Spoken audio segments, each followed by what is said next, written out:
Një lajm po shkakton reagime të mëdha me shqiptarëve në Maqedoninë e Veriut dhe diasporës. Shqipëria nuk do të krijojë një proces për dhënie masive të pasaportave shqiptare për shqiptarët që jetojnë jashtë kufive të saj.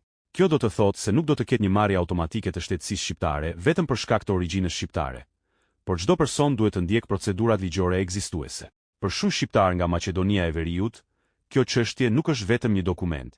Për ta, pasaporta shqiptare lidhet me identitetin, gjuhën, historinë dhe lidhjen me Shqipërinë. Por ky vendim ka hapur edhe një debat tjetër politik. Disa shqiptar pyesin nëse ky është thjesht një vendim ligjor, apo nëse ka edhe arsye politike pas tij. Disa po e lidhin këtë situatë me protestat e fundit në Tiranë kundër qeverisë së Edi Ramës, ku shumë shqiptar nga Maqedonia e Veriut morën pjesë. Pyetja që po qarkullon është: a mund të jetë kjo një mënyrë për të dërguar një mesazh politik atyre që kritikuan qeverinë?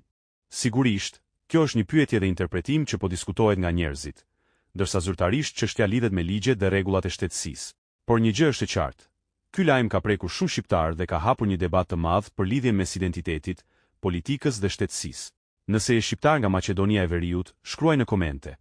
Si të bën të ndihesh ky lajm dhe a mendon se ka edhe ndikim politik pas tij?